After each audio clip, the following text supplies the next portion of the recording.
From the break, Smart Means Business continues here, and we're heading into a number of discussions in this particular segment, and one of which is talking about saving for retirement. It is a very, very sensitive topic. And then the other would be MTN Uganda announcing a 65% price cut on its daily data bundle.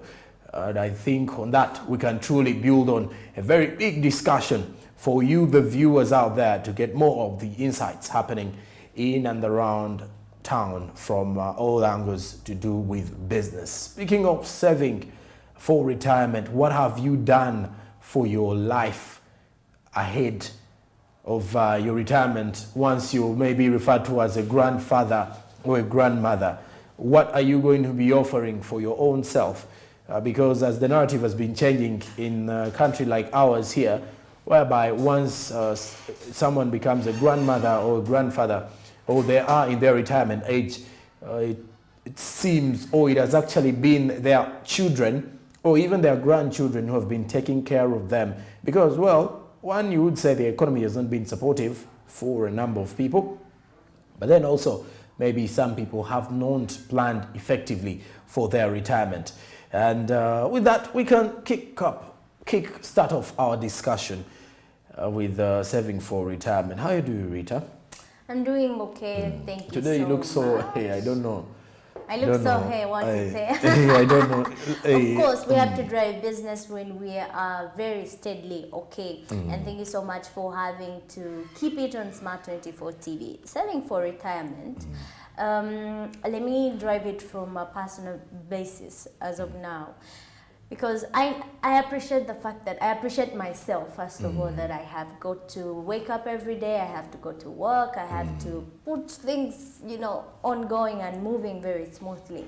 But what I do not forget every day on my daily basis, that is in regards to how I'm going to live for the next day, is my saving capacity. And this has to do with how you earn, first of all, what you're able to do day by day, and how you plan. For me, that's my thinking. Because if you do not plan for it, actually, you're going to, to lose something at the end of the day. We have some people who work day by day, who take in, who have got income on a daily basis. But again, I mean, it's there to be spent every day. What is the use of that then? If you're earning day by day, you've got that opportunity, you're lucky to earn day by day, bring in income, and then at the end of the day, you're not saving anything. At the end of the day, you're like, life is short. We have got some statement these days, being viral, life is short, you've got to enjoy everything you have. Money. Because you work for it. I mean, it's okay to eat that money, but there is also a perspective that when you've got family, if you realize that people with family save a lot than individuals who are just, on their own, not minding that, next day I'm going to be responsible. So that means that if you go to do a survey, people with family, like children, maybe you... they're singles, but they're taking good care of their mother or their parents. So that is why I'm saying people who have got responsibility that are personal, that even they have passion for their responsibility, they tend to save more than the other individuals who, live a single life and are there to, life is short, and spend it all. True. And I think the only bigger challenge we have as the young people is we are living for the moment. Like mainly, like you've heard of all those hey, someone tells you, what if you die tomorrow? Those are the slogans that are moving on. People telling the others, put the money in circulation, make sure the money is doing something important. Well, you can put the money in circulation by trying to invest in something or trying to put it somewhere that is going to be productive for you in the future. Normally, you could see, for the parents, you could agree, parents try as much as they can to invest in their children, to see that their children become very important individuals. And so should other people out there try as much as they can to invest and see that with future investments. And, well, you can definitely tell that you can if you look at, let's say, the narrative we are having in the Ugandan society or in most of the African countries, is that most of the parents, once they click 60 years and have not been through public service and they are not on pension, there is no retirement there are no retirement benefits for them. All of them now depend on their children or even their grandchildren for survival. That is when you see your son or your daughter having to pay for a maid who's going to take care of you, who's going to do the laundry at work, who's going to do the house chores at work, rather at home. So all of those things when you have children. But also we should consider, Paul, the fact that, let us take an example of NSSF, the Social Security Fund. I mean, when have you come to know about this NSSF? I apparently got to know it maybe through education, but then got to realize its importance. How many years are we talking about? I'm looking at around... How many years so far? If I'm to draw back a little bit. NSSF. I've heard of the name for like the last 10 years.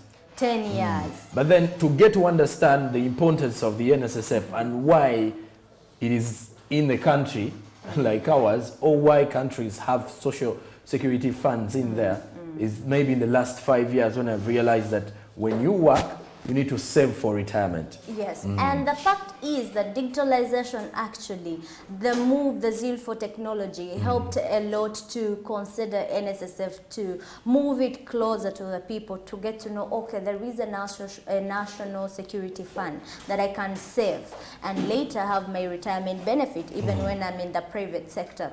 But look at our parents. I mean, these are maybe 60 years. Some of them, I mean, they were not lucky enough to get onto digitalized systems early enough to get to know maybe there's these services actually that can cater for my future.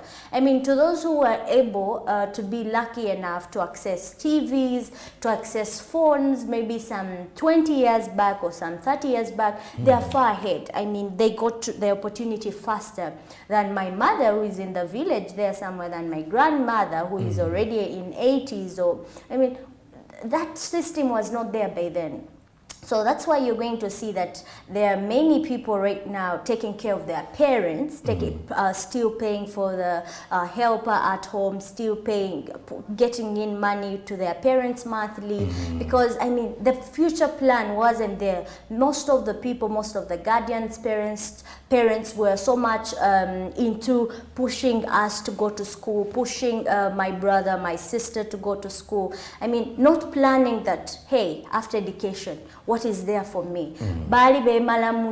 Which is not the case actually these days. Because as a parent, yes, I'm going to provide school fees for my children, I'm going to provide tuition, I'm going to provide everything. But at the end of the day, myself as well, I'm being considerate of myself. Like, hey, what if anything happens? What if I'm able to lose my hands right now or my legs? What is going to be there next for me? So there is now plans coming up, closing that gap that has not been there at least for 20 years, which is a very great thing to digitalization. And even the generation as we move on, you know, things are never meant to remain the same. But I also look at the fact that does the economy also allow us to save? Because if you listen to a number of stories coming in from downtown and why most Ugandans feel it is very difficult to save in an economy whereby you're only living for survival, and with only high-end individuals being able to keep money in somewhere at least for 10 years. Because when you look favorably, when you look at our population currently, you would look at and give a percentage that only 70% probably 70% are earning for survival. And then the other 30% can still push for themselves forward in the next 10 years, even without a job, because at least they have set some plans for themselves. And speaking of those are the high-end people. We look at people working either in big government offices or the policy makers that we have in government. Now, here comes an issue where we have some hawkers, traders, and they will tell you honestly is that on a day, I'm making 10,000. That is even when you're making too much. Okay. Out of the 10,000, I have to cater for my transport. I have to buy food, supper and lunch. So you will end up saving only 1,000. So by the time you realize that you have to save for the future, when it has already eaten you up. I kind of slightly disagree, Paul, with you, because not only are we going to talk about the social funds, you know, this is, I mean, for some individuals, we really have to accept that there are things that are in levels, are meant for some individuals. I mean, that's life. That's the nature of life. I came to believe and have come to learn that that's how life works. There are things that are meant for you, not for me. There are things that you get. So if you see that you're not going to have a category of the social fund, that's NSSF. I mean, first of all, NSSF comes along when you're working in an organization, and the organization has a responsibility to contribute a 5% or a 10%, and then on your earnings, you also contribute maybe a 5% to add on. So that money goes on to the savings. There, that means that that comes with the cost of actually of taxation on that money with URA. Therefore, you have to have a TIN number. How many how many vendors, street vendors, how many Montuawansi people have got TIN numbers? Very few. Very few. That is the taxation number. I mean, there are very few. So for now, what I can say is that, can you realize where it's a matter of fact that you have to evaluate yourself, evaluate the kind of work you're doing. Okay, Rita, I am settling this, I am selling clothes, I am hawking. Let me talk about the vendors you were talking about. You're getting 10,000 a day. I mean, to me, that's a great one. In Kampala, the food depends on where you're eating from. You can even eat food of 1,000. Not even chikomando, food, chikumi. Rice, and okay, you can eat that food. I'm trying to let you know and have it, trying to open up your eye to see that at least you save. We're not only talking about the NSSF. There are so many ways of actually catering for your tomorrow and saving it. So if you're eating noriako lukumi, that's lunch, breakfast, olumu. Sometimes we sacrifice. No way, filiza. Don't eat. Fast.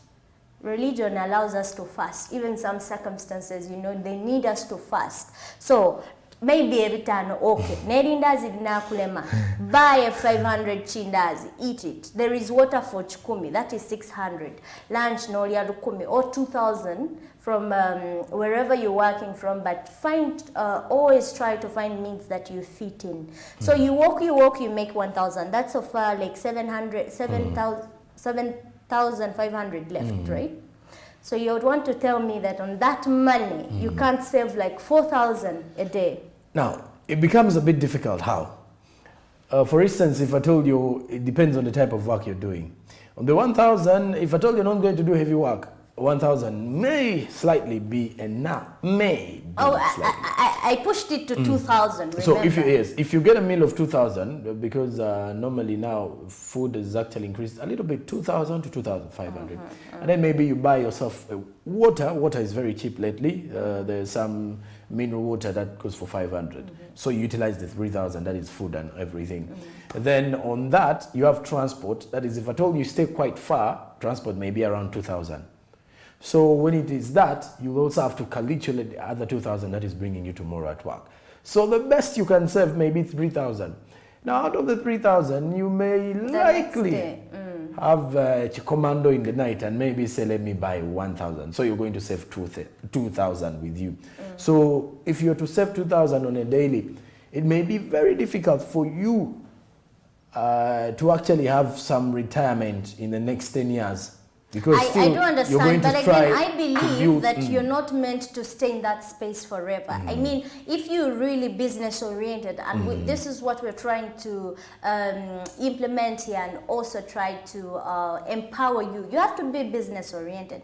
Do not tell me that you're going to start vending and you sing yourself vending on the street for a whole year without noticing any other opportunity. Because I mean, you're moving day by day on different streets, wherever district you're watching us from, you're moving day by day. And where you're moving, you're not noticing any opportunity for you. That's a challenge. Now that's where we have to change our perspectives and our beliefs. I do not really advise you to do that work, the hawking, or tambula for your entire year when you've not discovered another opportunity. Number two, we have got individual friends among everywhere we work. Naba Tembe, I know they've got friends, they are friends. I mean, mwekole mo mulimu, mukole wao kasako. You get what I mean? Like Akala Vendors, St. Rita Street Vendors Association. So what do you do? Every day at least deposit there 2,000. Like that is your saving for a week. Maybe after a week, you can actually distribute that saving among yourselves. You can find yourself having another 20,000 on a Friday or over the weekend or what, and later still plan for it. For me that's every situation has got alternatives that actually are going to be your walk-away, your getaway, and your effective sustainable development. Never dwell onto one place, actually, and never also dwell onto one type of, how do they call a hole? A hole in Uganda? It's truly. Meanwhile, away from that, let's also discuss about MTN Uganda. Never dwell on one chituli, never dwell on one hole if you're to tap into certain opportunities. Try to always find opportunities here and there, yes. All right, that aside also, let's also talk about MTN Uganda launching new data bundles on a daily, for the daily, because they actually increased rather did a 65% price cut on its daily data bundles. So at 500 shillings, you can get 250 MBs. No, at 250, you get 165. No, at 500. 500, you get 500. You get 65 as if. Because I was trying to do yes, you get 65. Here. Yes, 65 MBs. Then at 1,000, you get 165. Yes, and then at 2,000, you get 365 MBs. So that is one of the things that MTN changed in terms of repackaging for its client, for its customers and the clients to get better out of MTN. And at 250, you're able to get 40 MBs. And this one actually comes, the reason as to why is because MTN is running out now on a promotion actually and a project, a high intensive one, to make sure by 2024, they are the #1 leading telecommunication network, telecom network around the country. They are now investing and targeting a 1 trillion. That is in regards to covering up the entire country. So that means that they are trying to make sure they tap into individuals like Sonko, even when you're not interested in MTN. But when you hear that, hey, we have got something like 250, and 250, you're getting like 60 MBs or 50 MBs. I mean, why not join? So they're trying to cover up a 90% of Uganda's population, and that is part of their target zeals to make sure this comes to reality. That's what I think I mean. But otherwise, it's a good one. Personally, I use MTN, and this service is going to do me very good. And these new offers focus on the smaller, most frequently used data bundles by the clients. The repackaged daily data bundles have more MBs but maintain the existing prices. So there is no change on the price.